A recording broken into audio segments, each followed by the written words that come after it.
नमस्कार, खबर तो समझिए देख रहे हैं आप और मैं हूं आप सबके साथ अनूप। जेडीयू की कमान संभालने के बाद पहली बार ललन सिंह पटना पहुंचे। उनके स्वागत को जेडीयू ने मेगा शो में तब्दील कर दिया। 31 जुलाई को दिल्ली में जेडीयू ने राष्ट्रीय कार्यकारिणी की बैठक में सांसद ललन सिंह को पार्टी का राष्ट्रीय अध्यक्ष चुना था। जिम्मेदारी लेने के बाद वो पहली बार पटना पहुंचे। ललन सिंह ने जेडीयू को 2005 वाले स्थिति में लाने का दावा किया। पहले जेडीयू का मेगा सियासी शो देखिए और फिर उस बयान के क्या मायने हैं वो भी समझेंगे।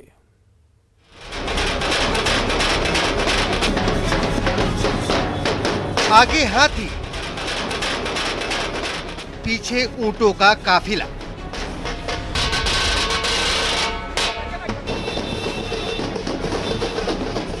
ढोल नगाड़ा, आतिशबाजी।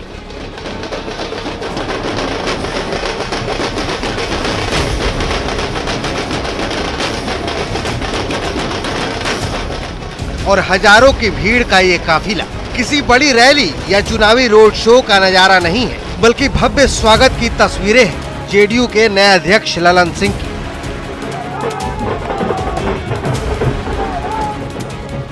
जेडीयू की कमान संभालने के बाद ललन सिंह पहली बार पटना पहुंचे, जहां जेडीयू नेता और कार्यकर्ताओं ने ललन सिंह का ग्रांड वेलकम किया।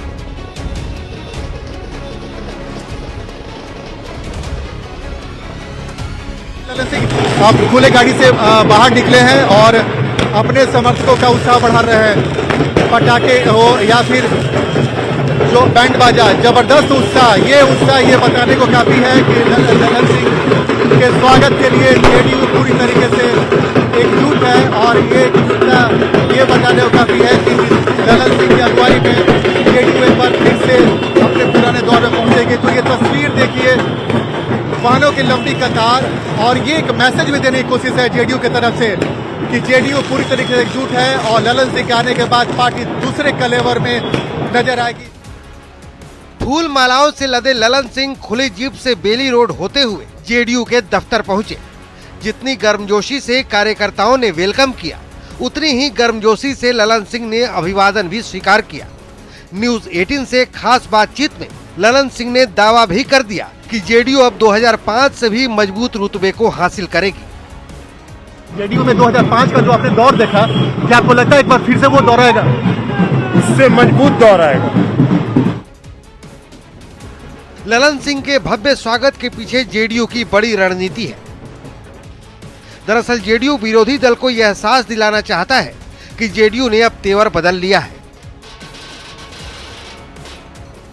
सर, ये भी चर्चा हो गई कि ललन सिंह राष्ट्रीय अध्यक्ष बन गए हैं तो जो आरजेडी और कांग्रेस जैसी पार्टियां हैं उनमें टूटने का डर हो सकता है। आप कई बार बोल भी चुके हैं। तोड़ फोड़ वाला काम हम लोग नहीं करते, लेकिन सर संपर्क में है आपके, स्वतः टूट जाते हैं तो हम क्या करें। दरअसल ये ललन सिंह के भव्य स्वागत के साथ साथ जेडीयू का शक्ति प्रदर्शन भी था, जिसका एहसास विरोधियों को जरूर हो रहा होगा। पटना से न्यूज 18 के लिए आनंद अमृतराज की रिपोर्ट। और अब जरा देखिए, खबर को भी समझते हैं कि आखिर ललन सिंह ने 2005 वाले रुतबे का जिक्र क्यों किया। तो देखिए, बिहार की सियासत में जेडीयू के लिए 2005 का कितना महत्व है ये भी जानते हैं। साल 2005 को बिहार की राजनीति का बेस ईयर यानी आधार वर्ष कहा जा सकता है। यह वही साल था जब बिहार की राजनीति एक धारा से दूसरी धारा की ओर चल पड़ी थी। बिहार की राजनीति में लालू राबड़ी युग के बाद नीतीश कुमार का पदार्पण हुआ। इस साल 2 चुनाव हुए थे, पहला फरवरी 2005 में और दूसरा अक्टूबर 2005 में। अक्टूबर 2005 के चुनाव में 139 सीटों पर चुनाव लड़कर नीतीश कुमार की जेडीयू 88 सीटें जीत कर आई, जबकि राष्ट्रीय जनता दल 175 सीटों पर चुनाव लड़ा और मात्र 54 सीटें ही जीत पाया। मतलब जेडीयू 2005 में सबसे बड़ी पार्टी थी। 2005 में जब नीतीश कुमार सीएम बने तो उस वक्त यानी 2005 में ललन सिंह को प्रदेश अध्यक्ष बनाया गया। ललन सिंह 2009 तक जेडीयू के प्रदेश अध्यक्ष रहे। संगठन को मजबूती देने में ललन सिंह का बड़ा योगदान रहा। ललन सिंह के जरिए नीतीश कुमार ने सोशल इंजीनियरिंग को साधा है और आज के मेगा शो से साफ है कि जेडीयू अब पहले वाला रुतबा हासिल करना चाहता है, क्योंकि इस बार के चुनाव में जेडीयू को उम्मीद से कम सीटें मिली और इसीलिए यह बयान ललन सिंह ने दिया कि 2005 वाला रुतबा जेडीयू हासिल करेगा। और देखिए, कल से बिहार में बहुत कुछ अनलॉक होने वाला है, कल स्कूलों की घंटियां बजनी शुरू हो जाएंगी तो वहीं सिनेमा हॉल का खालीपन भी दूर होने वाला है। हफ्ते में 3 दिन आप शॉपिंग मॉल में खरीदारी भी कर सकेंगे। अनलॉक 6 से पहले क्या तैयारी की गई है, आप पहले खबर देखिए, उसके बाद खबर को समझेंगे भी।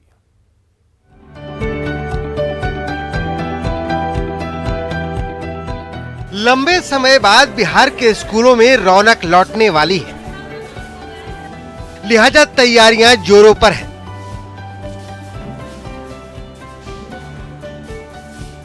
क्लासरूम लगने से पहले पूरी तरह से सैनिटाइज किया जा रहा है। अनलॉक 6 के दौरान 7 अगस्त से 9वीं और 10वीं, जबकि 16 अगस्त से 1ली से 8वीं क्लास के स्कूलों को 50% की उपस्थिति के साथ खोलने की इजाजत बिहार सरकार ने दे दी है। पिछले 3 अप्रैल को आखिरी क्लास यहां पर ली गई थी, यानी 3 अप्रैल को बच्चे उपस्थित हुए थे और यहां पर शिक्षकों ने उसे पढ़ाया भी था, होमवर्क भी दिया था, बच्चे मौजूद भी थे। लेकिन उसके बाद कोविड का काल था और बिहार पूरी तरह से महामारी से घिर गया था, तो स्कूल बंद करना पड़ा था। लेकिन एक बार फिर से रौनक लौटने वाली है, तो हम जरा एचएम हैं यहाँ की, उनसे सबसे पहले बात करते हैं। मैडम, किस तरह से तैयारी चल रही है? हमें बहुत खुशी है कि बच्चे हमारे आने वाले हैं, क्योंकि बच्चों से ही स्कूल की रौनक होती है। तो हम उसकी तैयारी करवा रहे हैं, पूरी भवन को सफाई करवा करके उसमें सैनिटाइज करवा रहे हैं। लंबे अरसे के बाद सिनेमा हॉल को दर्शक मिलने का इंतजार भी खत्म होने वाला है। 50% क्षमता के साथ या एक दिन छोड़कर सिनेमा हॉल को खोलने की इजाजत दी गई है। फिलहाल सिनेमा हॉल शाम 7 बजे तक ही खोले जा सकेंगे। जो साफ सफाई है वो सिनेमा हॉल संचालकों की तरफ से कर ली गई है। सिनेमा हॉल में जो शो शुरू होंगे तो उसको देखते हुए यहाँ पे देख सकते हैं कि जो साफ सफाई है, उसके अलावा जो डिस्टेंस जो है उसका अनुपालन करने के लिए यहाँ घेरा सर्कल जो है वो बनाया गया है। उसके साथ ही साथ जो दर्शक हैं जो शो देखने आएंगे, उन सभी को जो ऑनलाइन टिकट काटेंगे, उस ऑनलाइन टिकट में भी इन बातों का उल्लेख जो है वो किया गया है कि आप जो है हैंड सैनिटाइजर और जो मास्क है उसका अनुपालन जरूर करें और 50% टिकट ही बुक होगी। सिनेमा हॉल ही नहीं बल्कि शनिवार से आप शॉपिंग मॉल में भी खरीदारी कर सकेंगे, लेकिन मॉल्स के लिए खास निर्देश दिया गया है। फिलहाल हफ्ते में 3 दिन ही मॉल को खोलने की अनुमति है। मंगलवार, गुरुवार और शनिवार को ही मॉल खुलेंगे। मॉल संचालकों ने साफ सफाई से लेकर सोशल डिस्टेंसिंग बनाए रखने की पूरी तैयारी कर ली है। साफ सफाई के साथ साथ जो सोशल डिस्टेंस है, जो बिल्कुल अनिवार्य कहा गया है कोविड-19 के प्रोटोकॉल में, उसका यहाँ पे स्टिकर लगाया गया है और सभी से जो है वो अनुपालन कराने के लिए यहाँ पे व्यवस्था कर ली गई है। तो यहाँ एंट्री गेट है, ये पीएनएम मॉल है और यहाँ देख सकते हैं कि यहाँ पे थर्मल स्कैनिंग जो है वो भी किया जा रहा है। हमारा भी यहाँ पे थर्मल स्कैनिंग से जाँच जो है वो देख सकते हैं कि यहाँ पे किया जा रहा है और स्कैनिंग जाँच करने के बाद ही लोगों को अनुमति होगी अंदर जाने की। बिहार सरकार ने भले ही पाबंदियों में छूट दी है, लेकिन एहतियात अभी भी जरूरी है, क्योंकि कोरोना से जंग में सावधानी ही सबसे बड़ा हथियार है। पटना से न्यूज़ 18 के लिए रजनीश कुमार और अमित कुमार की रिपोर्ट। तो कल से बिहार एक बार फिर अनलॉक होने जा रहा है, लेकिन इस खबर के मायने, इसके पीछे का मायने को भी समझते हैं। देखिए, अनलॉक 6 का मतलब यह नहीं कि कोरोना खत्म हो गया है, ये गलती कभी ना करे। कोरोना के केस जरूर कम हुए हैं, लेकिन कोरोना अभी गया नहीं है। अभी भी एहतियात बेहद जरूरी है। लंबे समय से स्कूल बंद है, बच्चों को पढ़ाई लिखाई में भी दिक्कत है क्योंकि उनकी दिनचर्या भी बंद है, और इसी को ध्यान में रखते हुए नीतीश कुमार ने स्कूल खोलने का फैसला किया। छात्रों की पढ़ाई में नुकसान को देखते हुए सरकार ने फैसला लिया है। 50% अटेंडेंस के साथ स्कूल खोलने की इजाजत मिली है। कल से 9वीं और 10वीं के क्लास के स्कूल ही खुलने वाले हैं, जबकि 1 से 8 तक के स्कूल जो है 16 अगस्त से खुलेंगे।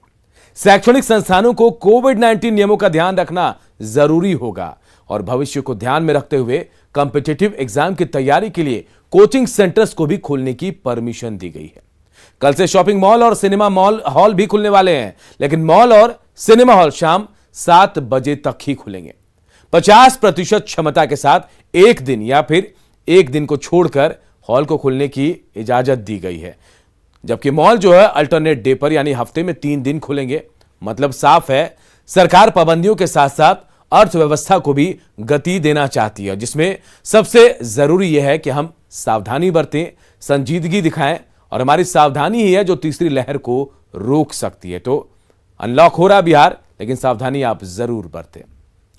इधर धनबाद के जज उत्तम आनंद की मौत मामले में सुप्रीम कोर्ट ने झारखंड सरकार को कड़ी फटकार लगाई है। सुप्रीम कोर्ट ने जज की मौत को स्टेट फेल्योर बताया और जजों की सुरक्षा को लेकर 1 हफ्ते में हलफनामा भी मांगा है। जज की मौत मामले पर सुप्रीम कोर्ट की तल्ख टिप्पणी। सुप्रीम कोर्ट ने कहा, जज की मौत राज्य की विफलता।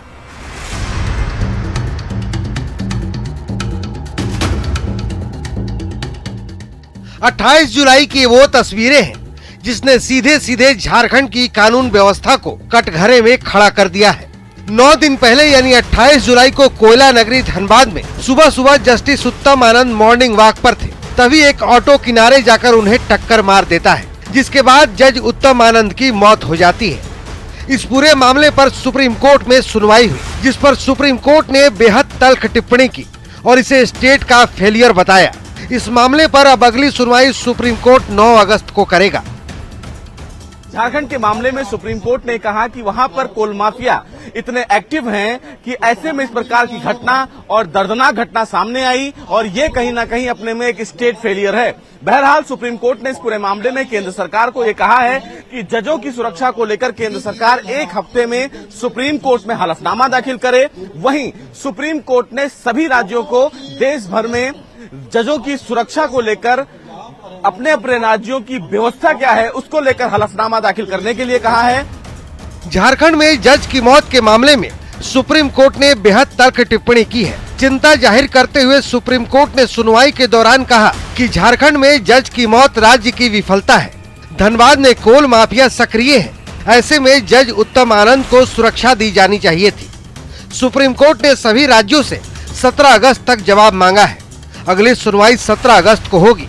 झारखंड में जो जज की मौत हुई है उस मौत की जांच के मामले में 9 अगस्त को सुनवाई करेगा। वहीं तमाम राज्यों से जजों की सुरक्षा को लेकर एक विस्तृत हलफनामा दाखिल करने के लिए कहा है, जिस पर सुप्रीम कोर्ट 17 अगस्त को सुनवाई करेगा। फिलहाल सीबीआई की 20 सदस्यीय टीम जज हत्याकांड के एक सच का पता लगाने में जुटी हुई है। जज उत्तम आनंद की मौत हत्या थी या हादसा, सीबीआई एक सबूत जुटाकर पूरे मामले को खंगाल रही है। न्यूज 18 के लिए दिल्ली से सुशील कुमार पांडे की रिपोर्ट। और चलिए इस खबर को समझते हैं। सुप्रीम कोर्ट की टिप्पणी से साफ है कि झारखंड सरकार फेलियर है। कोर्ट ने साफ कह दिया कि यह स्टेट का फेलियर है, मतलब जज की मौत के लिए राज्य सरकार जिम्मेदार है। धनबाद में कोयले की वजह से गैंग वॉर होते रहते हैं। वर्चस्व की लड़ाई में कई हत्याएं हो चुकी हैं। कोल माफिया भी इस इलाके में काफी सक्रिय हैं और ऐसे में जज की सुरक्षा के पुख्ता इंतजाम नहीं किए गए। कोर्ट ने जजों की सुरक्षा को लेकर 1 हफ्ते में हलफनामा मांग लिया है। धनबाद की घटना के मद्देनजर सुप्रीम कोर्ट ने स्वतः संज्ञान लिया। झारखंड हाईकोर्ट भी मामले की मॉनिटरिंग कर रहा है और सबसे बड़ी बात कि जांच का जिम्मा सीबीआई ने ले लिया। सीबीआई को सौंप दी गई है और कल से ही सीबीआई ने इस मामले में जांच शुरू कर दी है। बढ़ते आगे, केंद्र की मोदी सरकार ने आज राजीव गांधी खेल रत्न पुरस्कार का नाम बदलकर हॉकी के जादूगर के नाम पर कर दिया। नाम बदलने का ऐलान खुद पीएम मोदी ने किया और उसके साथ आज पीएम मोदी ने ओलंपिक में शानदार प्रदर्शन करने वाली महिला हॉकी टीम के खिलाड़ियों से बातचीत भी की। यह बातचीत खिलाड़ियों के लिए किसी सम्मान से कम नहीं है।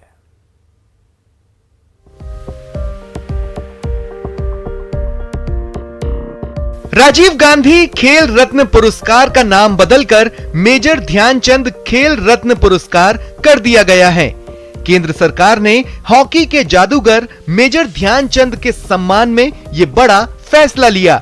इस फैसले की जानकारी पीएम मोदी ने ट्वीट कर दी, जिसमें उन्होंने कहा कि देश को गर्वित कर देने वाले पलों के बीच अनेक देशवासियों का ये आग्रह भी सामने आया है कि खेल रत्न पुरस्कार का नाम मेजर ध्यानचंद जी को समर्पित किया जाए। लोगों की भावनाओं को देखते हुए इसका नाम अब मेजर ध्यानचंद खेल रत्न पुरस्कार किया जा रहा है। एक और ट्वीट में पीएम मोदी ने कहा कि ध्यानचंद भारत के पहले खिलाड़ी थे जो देश के लिए सम्मान और गर्व लाए। देश में खेल का सर्वोच्च पुरस्कार उनके नाम पर रखा जाना ही उचित है। पूरी दुनिया में देश का नाम ऊंचा करने वाले मेजर ध्यानचंद के नाम पर खेल रत्न अवार्ड देना कोई विवाद का विषय नहीं है। मेजर ध्यानचंद ने हॉकी को जो योगदान दिया वो अतुलनीय है। उनके कीर्तिमान के बारे में बताएंगे, लेकिन उससे पहले जान लीजिए शुक्रवार को पीएम मोदी ने ओलंपिक में कांस्य पदक के लिए खेलने वाली महिला हॉकी टीम के सदस्यों से भी बात की। ओलंपिक में महिला हॉकी टीम भले ही पदक नहीं जीत पाई हो, लेकिन 1980 के बाद टीम ने शानदार प्रदर्शन करते हुए चौथा स्थान हासिल किया है। इस उपलब्धि पर पीएम ने पूरी टीम को बधाई दी। आपका पसीना पदक नहीं ला सका, लेकिन आपका पसीना आज देश की करोड़ों बेटियों की प्रेरणा बन गया है और मैं टीम के सभी साथियों को और आपके कोच को सबको बधाई देता हूं। पीएम से बातचीत के दौरान टीम की कई खिलाड़ी भावुक हो गई, जिस पर पीएम ने उन्हें हौसला दिया और कहा कि आज पूरा देश उन पर गर्व कर रहा है। आप लोग रोना बंद कीजिए, मेरे तक आवाज आ रही है। देखिए, देश आज आपका पर गर्व कर रहा है। बिल्कुल निराश नहीं होना है। और कितने दशकों के बाद हॉकी भारत की पहचान फिर से एक बार पुनर्जीवित हो रही है, आपके लोगों की मेहनत से हो रही है। आइए अब मेजर ध्यानचंद के कीर्तिमान के बारे में जान लीजिए। मेजर ध्यानचंद की बदौलत भारत को 1928 से लगातार 3 ओलंपिक में हॉकी का गोल्ड मेडल मिला। मेजर ध्यानचंद के सम्मान में उनके जन्म दिवस 29 अगस्त को भारत में राष्ट्रीय खेल दिवस के रूप में मनाया जाता है। हॉकी के उसी जादूगर को सम्मान देने के लिए अब उनके नाम पर खेल रत्न पुरस्कार भी दिया जाएगा। Bureau report, news 18 network. और पटना में फायरिंग हुई है, बड़ी खबर इस वक्त पटना से आ रही है। पटना में सरेआम फायरिंग की घटना हुई है। प्रेम प्रसंग में फायरिंग की आशंका जताई जा रही है। कंकड़बाग इलाके की घटना है। हालांकि फिलहाल पुलिस जो है सीसीटीवी फुटेज इस इलाके की खंगाल रही है। तो पटना से बड़ी खबर, जहां फायरिंग हुई है, सरेआम फायरिंग हुई और कहा जा रहा है कि प्रेम प्रसंग में फायरिंग की घटना को अंजाम दिया गया है। फिलहाल कंकड़बाग इलाके में तमाम जो सीसीटीवी फुटेज है उसे पुलिस खंगालने की कोशिश कर रही है और सुराग तलाश रही है।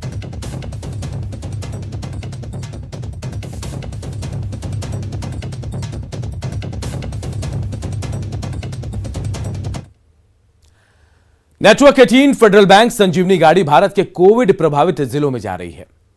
वैक्सीन के लिए जागरूकता फैलाने की हमारी इस मुहिम को आप भी अपना सहयोग दीजिए। चलिए आपको दिखाते हैं संजीवनी गाड़ी अब तक कहां कहां गई और आज कहां है।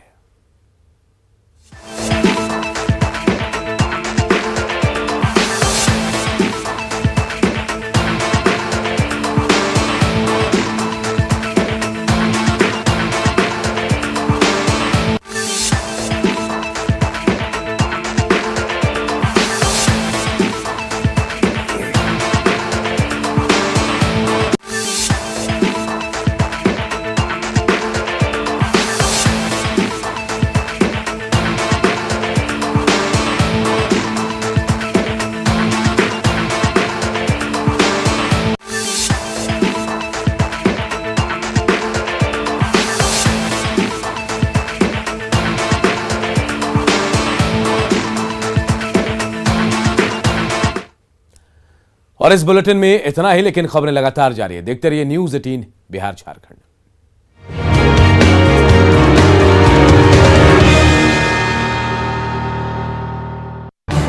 इस न्यूज हेडलाइंस के प्रायोजक पेट सफा